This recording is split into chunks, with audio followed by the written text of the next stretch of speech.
Maligayang pagdating sa aming channel. Dito, isasama ka namin sa isang kakaibang paglalakbay sa mundo ng mga abandonadong istruktura. Sama-sama nating tuklasin ang mga bahay, gusali at iba pang lugar na niluma at kinalimutan ng panahon. Pinagsama-sama namin ang mga karanasan mula sa iba't ibang explorer upang mas maintindihan at maramdaman mo ang bawat kwento sa likod ng bawat sulok. Tara, samahan mo kami sa mga nakaraan at saksihan ang mga misteryong bumabalot sa bawat pader. Mag-subscribe, mag-like at i-on ang notification para updated ka sa mga bagong uploads araw-araw. Ang bahay ng mga Schubert ay naging lugar ng pagmamahal, dalamhati at pamilya sa loob ng maraming taon. Nagkakilala sina William at Hildegard sa Germany noong dekada 1940 bago magsimula ang ikalawang digmaang pandaigdig. Sa kabila ng kaguluhan ng panahong iyon, nagmahalan sila at nagpasiyang magpakasal. Pagkatapos ng digmaan, nadismaya ang mga Schubert sa mga ginawa ng kanilang bansa at nagpasiyang magsimula ng bagong buhay sa Estados Unidos. Si William ay isang talentadong binata at nagtayo ng sarili niyang kumpanya sa construction, habang si Hildegard naman ang nag-alaga sa kanilang mga anak. Noong una ay 2 lamang ang kanilang anak, ngunit kalaunan ay nagkaroon sila ng pangatlo. Namuhay ng masaya ang pamilya Schubert sa kanilang tahanan hanggang sa pumanaw si William. Labis na nalungkot si Hildegard sa pagkawala ng kanyang asawa, ngunit determinado siyang panatilihing buo ang pamilya at maayos na mapatakbo ang kanilang tahanan. Nagtrabaho siya ng mas ekstra at isinakripisyo ang sarili niyang kaligayahan upang matustusan ang pangangailangan ng kanilang mga anak. Habang lumilipas ang mga taon, tumanda si Hildegard at kinailangan ng karagdagang pag-aalaga. Sa kabilang humihinang kalusugan, tumanggi siyang iwan ng bahay na magkasama nilang itinayo ni William. Doon niya ipinagpatuloy ang natitirang bahagi ng kanyang buhay, napapaligiran ng mga alaala ng kanyang mga mahal sa buhay hanggang sa siya ay pumanaw noong 1995. Sa huling pagkakataon, bibigyan namin kayo ng isang sulyap sa kanilang buhay at gagawing walang hanggan ang kanilang kwento. Narito na naman tayo lahat. Maligayang pagbabalik sa Bros of DK. Ako si Leslie, gaya ng dati. Nasa likod ng kamera ay si Danny. Kumaway ka naman pare. Hello sa inyong lahat. At narito na naman tayo sa estado ng, hindi, nasa New Jersey pala tayo ngayon. Isang bagong estado. Nakapag-explore ka na ba ng bahay sa New Jersey dati? Oo, yung may maraming asul na pintura. Ilalagay ko ang link dito. Pero ngayon ay mag-e-exploit tayo ng isang napaka-interesanting bahay ni na William at Hildegard.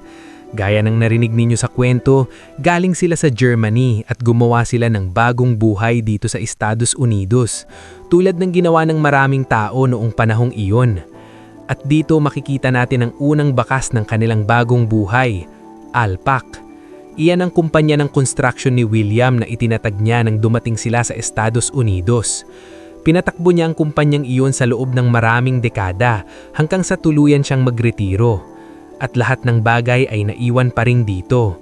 Tulad ng nakikita ninyo, ito ang kanyang kumpanya sa construction. Ito ang truck na ginagamit niya para pumunta sa mga kliyente. Nandito pa rin ang lahat. Even ang makina ay naroon pa rin. Pero ang mga gulong ay tinanggal na sa hindi malamang dahilan. Ang mga gusay ito marahil ay ang mga kamalig kung saan iniimbak ni William ang lahat ng kagamitan para sa kanyang kumpanya. Mukhang hindi na natin mabubuksan ang mga ito dahil natabunan na ng kalikasan. Baka sa likod may paraan. May nakita akong maliit na bintana sa gilid doon. Oo, bukas nga sa likod. Unti-unti na nilang sinisira mula pa noong 1995 nang tuluyang iwan ang lugar na ito. Diyos ko, Danny, tingnan mo yun. Yan ang kanyang traktora. Wow! Mukhang maaari tayong pumasok dito sa isa. Ibigay mo nga sa akin ang kamera. Ipapakita ko ang mga traktora ni William. Nagtataka lang ako kung bakit niya kailangan ng mga traktorang ito. Maaring para rin sa kanyang kumpanya sa construction o baka may maliit din siyang bukid na inaalagaan. Hindi malinaw sa akin yon. Tignan mo ang dartboard doon sa sulok. At dito sa likod ay may isa pang traktora ni Mr. William. Mga vintage na makina ang mga ito. Tignan mo ang metal na upuan. Talagang napaka-interesante. May maliit pang kabinete sa ibaba. Mag-ingat tayo dahil parang malapit nang bumigay ang lugar na ito. Sa labas may nakita akong bagay sa dulo. May ilan pang sasakyan dito. Tignan mo yun, napakaraming kotse ang naiwan sa lugar na ito. Isa itong vintage na sasakyan. Malaking tagahanga si William ng mga luma at classic na kotse. Hindi ako sigurado kung anong brand ito, pero lalapitan ko para makita ninyo ng mas mabuti. Ito ang isa sa mga vintage na kotse ni William. Matagal nang kinakalawang dito sa loob ng garahe ng maraming dekada. 9,000 kilometro o 9,000 miles lang ang nasa odometer. Halos wala iyon. At kahit maalikabok na, mukhang maayos pa rin ang loob. Makikita nyo rin ang makina. Baka kapag pinaandar mo ay gagana pa rin. Nandito rin ang lahat ng kagamitan sa paghahalaman at may napakagandang upholstered na upuan sa tabi natin. Napakaganda nito. Dapat sana ay na-preserve ito, hindi na iwan dito sa garahe. Kailangan talagang parang unggoy ka para ma-explore ang mga ganitong lugar dahil kailangan mong gumapang sa kung saan-saan. Sa tingin ko ito ang isa sa mga huling kotse na ginamit nila sa lugar na ito. Marahil ito ang huling kotse ni Hildegard. Tignan mo ang mga sanga ng puno. Literal na tumubo sa loob ng makina. Parang inaangkin na ng kalikasan ng sasakyan. Kahanga-hanga at kakaiba talaga iyon. May ilan pang sasakyan at kagamitan sa likod bahay, pati isa pang traktora. Sa tingin ko oras na para pumasok tayo sa bahay at makita kung paano sila namuhay. At baka mas maintindihan pa natin ang kanilang kwento. Nako Danny, nahihirapan akong dumaan dito. Pero dito makikita ninyo ang likod ng kanilang napakagandang bahay. Excited na akong pumasok. May ilang bagay sa bahay na ito na talagang gusto ko. Una, makikita ninyo ang malalaking bato sa pundasyon. Hindi ito karaniwang nakikita sa Estados Unidos dahil karamihan ay gawa ng konkreto o kahoy. Meron din silang balon ng tubig dito, kaya malamang ay kumukuha sila ng sariling tubig, marahil sa tubig ng ulan. Makikita rin dito ang mga nakalatag na batong bahagi ng bahay. Napakaganda ng disenyo, parang istilong Frances o European. Ang mga batong ito ay bahagi ng chimenea, kaya hindi buong bahay ang gawa ng bato, maliit na bahagi lamang. Sige, pumasok na tayo. Tok-tok-tok, maligayang pagdating. Napunta tayo ngayon sa kusina ni na Hildegard at William ng kanilang mga anak na dating nakatira dito. Ngunit tulad ng nakikita ninyo, magulo na ang kusina at ang dining room. Nangako ako ng ibang bahagi ng bahay ay maganda pa rin. Itong dalawang silid lang ang magulo. Noong 1995 nang pumanaw si Hildegard, naiwan ng lahat ng bagay sa bahay. Ang mga kaldero at kawali na huli niyang ginamit sa pagluluto ay nandito pa rin, kahit ang mga plato ay nasa patuyuan pa. Ito ba'y refrigerator? Frigidaire? Hindi, oven pala ito. Pasensya na, akala ko refrigerator. Tignan niyo ang calendar. Nakalagay ay taong 1995, ikawalong buwan, August. Nakalagay rin, Happy Nana, Happy Grandma. Napakagandang calendar ito. Sa tingin ko galing ito sa Germany. Marahil binili nila ito dahil namimiss nila ang kanilang sariling bansa. At masasabi kong napakagandang bansa ang Germany. Marami ring liham na nakakalat sa sahig na ipinabala kay Mrs. Hildegard. Mga sulat kamay ang mga ito at nakasulat sa German. May isang liham dito na mula pang 1971. Tignan nyo ito. Isang electric scooter tulad ng nakikita sa mga mall o supermarket. Sa mga huling taon ng buhay ni Hildegard, nahirapan na siyang gumalaw dahil sa kanyang kalusugan. Ito naman ang dining area. Marami ring kalat dito, pero may ilang magagandang bagay pa rin tulad ng tansong plato sa dingding at ang napakagandang tile sa paligid ng fireplace. Mayroon ding mga postcard na hindi kailanman nasulat. Marahil binili niya ito habang naglalakbay at balak naman ipadala sa isang tao ngunit hindi na nagawa. Mukhang galing ito pa sa Florida. Sa harap natin ay isang glass display cabinet na puno pa rin ng mga paboritong pinggan ni Mrs. Hildegard, mga china plates, crystal glasses, lahat ay napanatili pa rin hanggang ngayon. Oh, Lufthansa, ang kumpanya ng eroplano mula sa Germany. Boeing Jet 747. Napakabinda. At maging ang kanyang mga babango ay naiwan pa rin dito. Cologne spray. Lagi kong gustong amuyin ng mga ganito. Ang bango pa rin. Ganito marahil ang amoy ni Mrs. Hildegard noong mga panahong iyon. Pero ngayon, hindi na talaga gumagana. Ngayon naman, maligayang pagdating sa kanilang living space, ang kanilang sala. Sa palagay ko, ito ang isa sa pinakamagagandang silid sa buong bahay. Magsisimula tayo sa unang piraso ng muebles, isang bagay na madalas nating makita sa Estados Unidos. Isang record player. Hindi ko pa ito nabubuksan. Danny, nakita mo na ba ito? Oo. Bubuksan ko ba ito ng ganito? Nandito pala sa ibaba. Akala ko iaangat ko. Ayan na.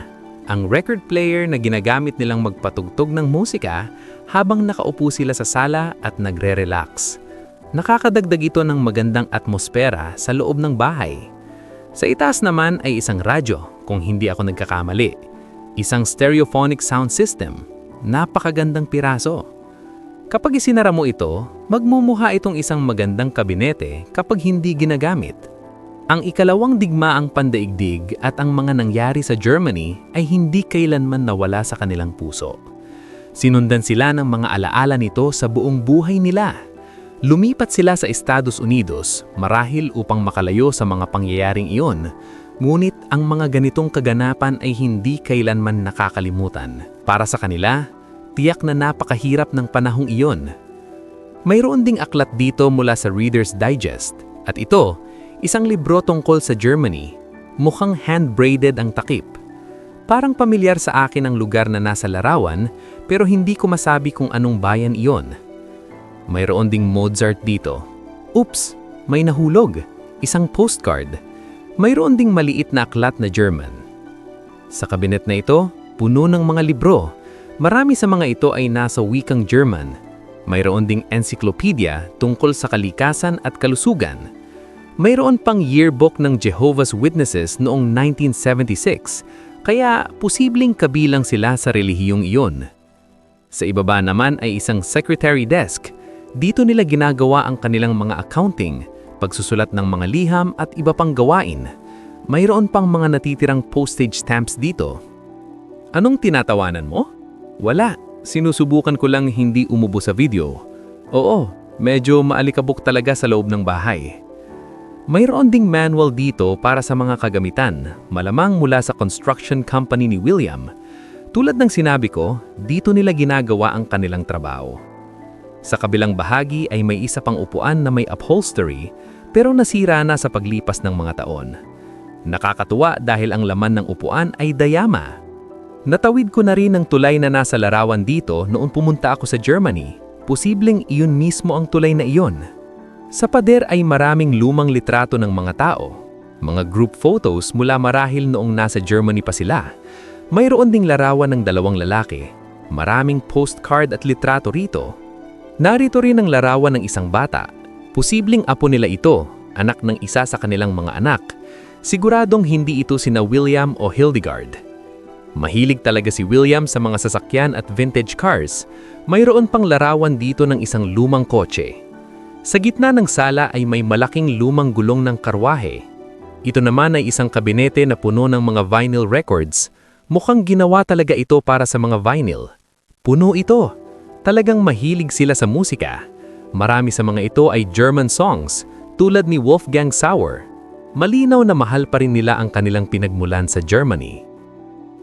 Narito naman ang American reclining chair kung saan nagpapahinga sina William o Hildegard sa pagtatapos ng araw. Kayang i-recline ng upuan.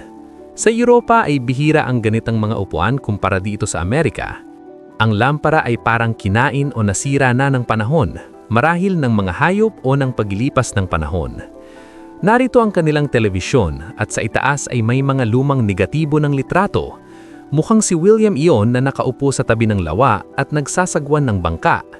Sa ibaba ay marami pang libro at poster ng mga vintage cars.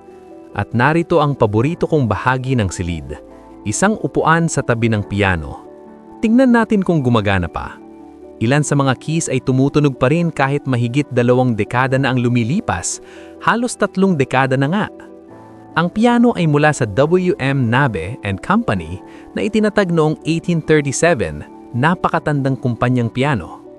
Mayroon ding mapa dito ng Greenwich mula sa England, ang lugar sa kung saan nakabatay ang Greenwich Mean Time, ang batayan ng oras sa buong mundo. Siyempre, kahit mga Amerikano or German ay hindi mabubuhay ng walang alak. May bote dito ng green liquor. At narito ang sofa kung saan sila marahil umuupo tuwing gabi. Sa itaas ay may napakagandang oras. Ngayon naman, pupunta tayo sa hallway, isa pang napaka-interesanting bahagi ng bahay. Kakapasok lang ni Danny sa silid kung saan huling natulog si Hildegard. Halos lahat ng bagay mula sa kanyang huling taon sa bahay na ito ay nandito pa rin. Dati silang natutulog sa itaas na palapag kasama si William, ngulit sa huling bahagi ng kanyang buhay dahil sa kanyang mahinang kalusugan, kailangan niyang ilipat ang kanyang kama sa ibaba. Mukhang mag-isa na lang siyang nakatira dito, gumawa't marahil may taong pumupunta paminsan-minsan para tumulong. Sa bedside table niya, makikita ang maraming bagay na nagpapakita sa kanyang kalagayan. Cough syrup, Vicks formula at iba pang gamot. May pang isang pakete ng sigarilyo. Mayroon ding latex gloves, basurahan, at mga special chair na ginagamit bilang toilet sa loob ng silid. Makikita rin ang isang diaper na patunay na talagang mahina na ang kanyang kalusugan sa huling mga taon ng kanyang buhay. Sa drawer na ito ay may isang magarang na piraso ng gamit, marahil pag-aari ni William. May mga leather pa sa loob at magagandang crest designs. Mayroon ding mga plastic flowers at napkins. Ang upuan na ito ay kapareho ng nakita natin sa sala. Sa harap nito ay nakalagay pa rin ng maayos ang high heels ni Hildegard. Narito rin ang kanyang mga handbags at ito naman ang kanyang jewelry box. Narito pa rin ang kanyang mga hikaw at iba pang alahas. Dito siya pumipili kung ano ang isusuot niya sa araw na iyon. Mayroon ding kahon na mukhang lumang kahon ng tabako o sigarilyo. Sa ibabaw nito ay may mga postcards mula sa Germany, kabilang ang larawan ng isang lalaki na gumagawa ng porcelain statues. Naiwan pa rin dito ang kanyang night dress. At sa kabilang bahagi ay ang kanyang vanity table, isang patunay na si Mrs. Hildegard ay isang tunay na ginoa. Naroon pa rin ang lahat ng kanyang gamit sa ibabaw nito. Makikita ninyo ang kanyang mga deodorant, pabango at iba pang gamit. At dito sa ibaba ay may ilan pang mga liham na para sa kanya na naiwan pa rin. Makikita dito ang pangalang Hildegard Schubert, isang liham na ipinadala sa kanya noong mga taong 1900 something. Wow, ito ay sulat mula sa bangko. Naiwan pa rin dito. Wala nang laman ng alkansiya. At narito rin ang kanyang alarm clock. Ito yung klase ng orasan na kailangang paikutin o i-wind para gumana. Matagal na akong hindi nakakakita ng ganito. Gumagana pa kaya ito? Hindi na. Mukhang sira na. Napakaganda pa rin ng vanity table. Tingnan ninyo, ang upuan na may gulong. Hindi ko alam kung bakit nila ginawa ito. Mukhang sila mismo ang gumawa nito. Marahil si William o si Hildegard. Pero hindi ko alam kung para saan ang upuan na may gulong na ganito. Napaka-interesante. Isang huling tingin sa kama bago tayo umalis. Maayos pa rin itong nakalatag. At ngayon ay babalik tayo sa hallway ng bahay. Danny, bago tayo umakyat sa itaas, gusto ko ring ipakita sa mga tao ang basement ng bahay. Kaya pumunta muna tayo doon. May ilang bagay din dito na gusto ko. Halimbawa itong shoehorn o pampasok ng sapatos. Tingnan ninyo. May disenyo pa ng buhaya sa dulo. Magandang piraso kahit medyo marumi na. May naiwan pa ring mga gamit sa pagniniting. At narito ang isang cabinet na puno ng mga plato. Pero pumunta na tayo sa basement. Sino ang mauna? Mag-ingat. Nakapasok na ako sa basement. Sige, ipapakita ko sa inyo. Hindi ko muna sasabihin kung ano ang makikita ninyo. Narito ang ilaw. Sa bahaging ito nila iniimbak ang mga gamit. Makikita ninyo na maraming bagay dito. Ang lahat ng garapon na ito ay ginagamit para mag-imbak ng pagkain. Ang amoy dito ay napakasama. Oo, napakasama talaga ng amoy. At galing iyon doon sa banda. Ipakita ko sa inyo. May patay na raccoon na nakahiga sa sahig. Diyos ko, ayokong masyading lumapit. Meron ding lumang vintage freezer at isang refrigerator dito. Danny, kailangan ko nang lumabas sa basement na ito. Napakarumi talaga. Gusto ko lang itong ipakita sandali.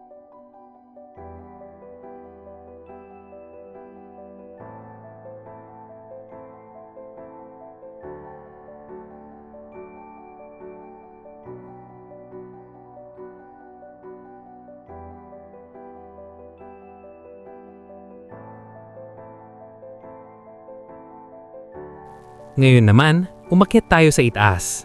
Pero bago iyon, tignan muna ninyo ang magandang hallway. Dito pumapasok ang mga tao sa bahay. May chandelier o lantern na nakasabit pa rin dito. Ito ang front entrance. Sa itaas ay makikita ang napakaraming sapot ng gabang-gaba, patunay ng mga dekadang walang taong pumasok sa bahay na ito. At ang hagdan na ito ang magdadala sa atin sa itaas na palapag. Gusto ko ang carpet dito. Sige, umakyat tayo. Interesado talaga ako sa silid na nasa harap natin, Danny. Pumasok muna tayo dito. Tignan ninyo ang disenyo ng pintuan. Sa tingin ko ay idinagdag lamang itong bahagi ng bahay sa kalaunan dahil hindi ito mukhang orihinal na bahagi ng arkitektura. Parang pinutol lamang ang pader para gawing karagdagang silid. Kakaiba rin ang disenyo doon. Makikita mo pa ang kusina mula rito. Ito ay isang side room na hindi natin nakikita kanina. Narito ang dalawang napakalumang kama. Maganda pa rin ang woodwork.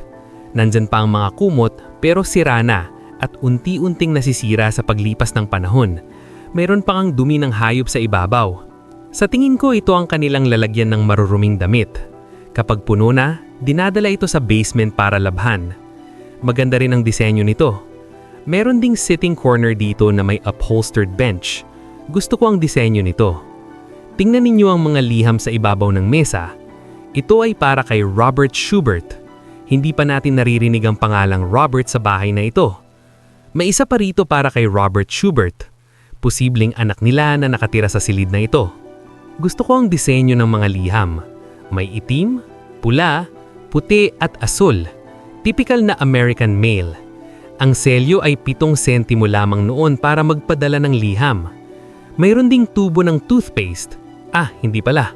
Ito ay gamot sa pagkalaglas ng buhok. Gustong-gusto ko ang mga lumang advertisement na ganito. Mayroon pang maraming liham sa ibabaw ng mesa.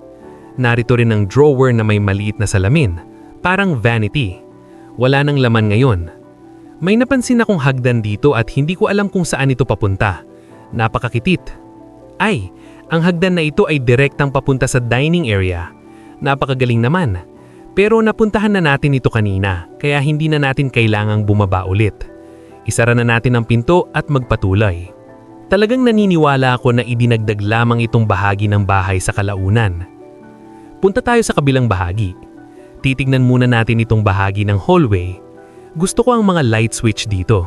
Tignan ninyo, napakaganda ng disenyo. Porcelain ng material. At may oven pa dito sa itaas na palapag. Medyo kakaiba yun. Dito naman ay ang kanilang banyo. Napakagandang disenyo. Pink na pader at magagandang tiles. Nakakatuwang tignan.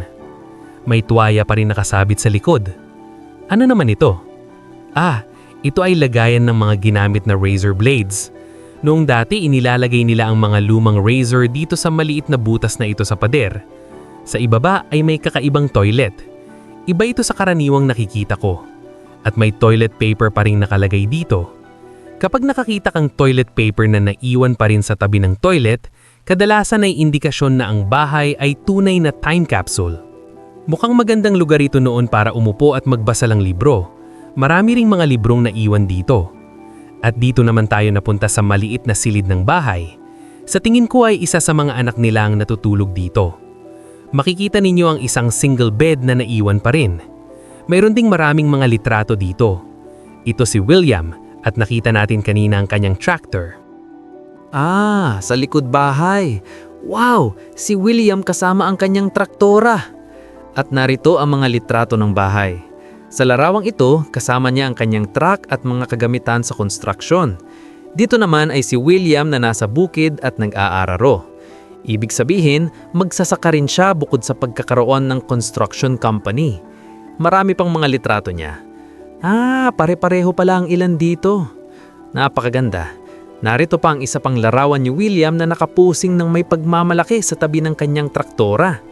Lahat ng mga liham na ito ay para sa kanya. May mga liham mula sa International Correspondence School.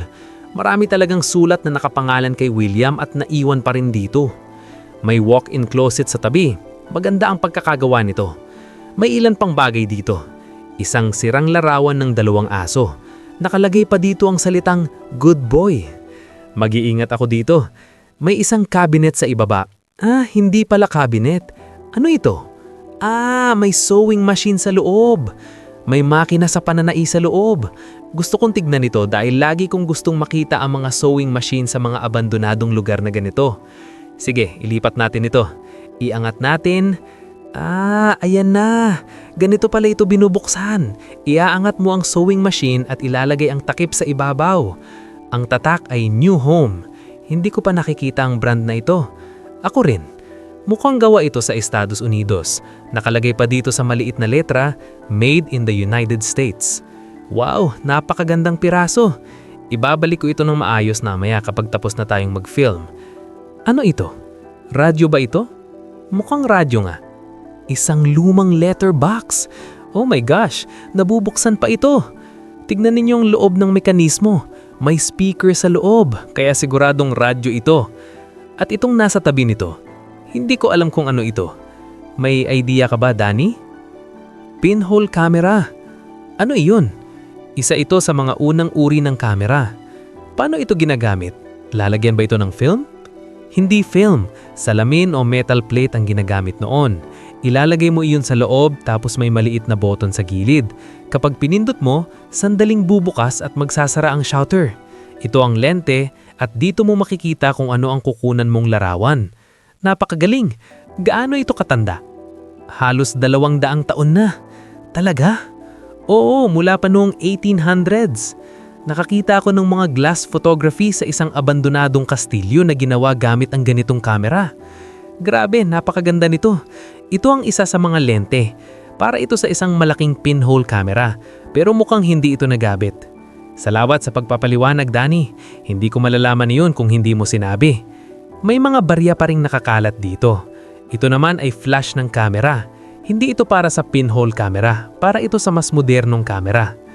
Napakaraming lumang gamit dito. Ano naman ito? Earplugs pala. May liham dito na para kay Edward J. Donat. Silip tayo dito. Nandito pa rin ang lahat ng damit, mga medyas at iba pa. Tignan ninyong nasa sulok. Parang lumang speaker na tuluyan ng tinanggal ng mga pyesa. Sige, susunod na silid. At sa wakas, narito ang master bedroom ni na Mr. William at Mrs. Hildegard. Dito sila natutulog magkasama noon bago pumanaw si William. Pagkatapos niyang pumanaw, lumipat si Hildegard sa ibaba para doon matulog. Makikita ninyo na ang kama ay maayos pa rin, parang noong panahon na magkasama pa silang naninirahan dito at masaya pa sila. Ang wallpaper naman ay unti-unting nasira at natuklap sa paglapas ng mga dekada mula sa pag-iwan ng bahay na ito. May maliit na bote dito sa itaas, parang pabungo. Oh, mukhang pabungo nga. May lampara dito na mukhang dating lagayan ng kandila pero ginawa nilang electric lamp. At narito rin ang magagandang light switch na nakita natin kanina. Mukhang parang canopy bed ang kama, parang kulang na lang ay kurtina sa ibabaw. Narito pa rin ang maleta na may mga kumot o tablecloths sa loob. Napakagandang kama, gustong-gusto ko ito. Sa tingin ko ay nakasabit pa rin dito ang night dress ni William at naroon din ang kanyang kurbata. Narito ang nightstand. Nakakatuwang tignan na ang piraso ng wallpaper na nahulog sa pader ay nakapatong lang sa ibabaw ng lampara. Sa sulok naman ng silid ay isang upuan at isang ilaw sa tabi nito. Sa likod ng nahulog na wallpaper ay isang painting. Kanino kaya ang sapatos na ito? Napakalaking sukat. Malamang kay Mr. William ito. Mayroon pang mga maliliit na bote dito. Hindi ko naaamuyin ng isang ito. Mukhang hindi ito tubig. Siguro dapat tumigil na ako sa pag-amoy ng lahat ng bagay dito. Maraming mga papel dito na pag-aari ni William. Ang isa ay mula pa noong 1973, mga bagay na binili niya. Mayroon ding resibo mula sa John Deere, ang kumpanya ng kagamitan sa pagsasaka na nakapangalan kay William noong 1973 para sa mga piyesa na order niya. Narito rin ang mga gamit sa pananai ni Mrs. Hildegard. At may bote dito na may nakasulat na Benjamin Franklin, 1790. Mukhang lagayan ito ng alak noon. Ngayon, tignan ninyo ang magandang ayos ng bahaging ito. Ang upuan dito, may bureau chair sa harap nito. Maaari silang umupo dito. Sa tingin ko may manonood ng telebisyon habang nakaupo sa upuang ito. Baka sila ay... reclining chair din pala ito. Hindi ko inaasahan yun. At lahat ng mga notes at papel ay naiwan pa rin dito. May nakasulat ditong Setyembre 8, 1961. at isinulat nila ito sa ganitong paraan. Tama pagkakasulat nila dahil German sila, mga Europeo. Sa Europa kasi, unang isinusulat ang araw, pagkatapos ang buwan at huli ang taon. Pero sa Estados Unidos ay kabaliktaran ang ginagawa nila. Nakakagulat yun para sa akin. Ngunit dahil German ang mga taong ito, kahit English ang sulat, isinulat pa rin nila ito sa paraan na nakasanayan nila sa Germany. Nakasaad din dito ang US Army Personnel Center. Wow! May ilang mga litrato pa ng mga aso na naiwan dito. Isa pang nakaka-interes ay ang susi ng bahay na narito pa rin. May pangalan pa ng may-ari, ngulit hindi ito ang pangalan ni na William, Robert o Hildegard. Mukhang masyado akong naging komportable sa upuang ito. Sige, tayo na ulit. Magandang ayos ng lugar na ito. May drawer sa tabi na may salamin sa itaas. Mayroon ding ilang mga larawan dito. Ito ay larawan ng Grand Canyon sa Arizona, Danny. At may isa pang larawan ng mga bundok na may niebe. Marahil dito lang sa lugar na ito. Napakagandang tanawin.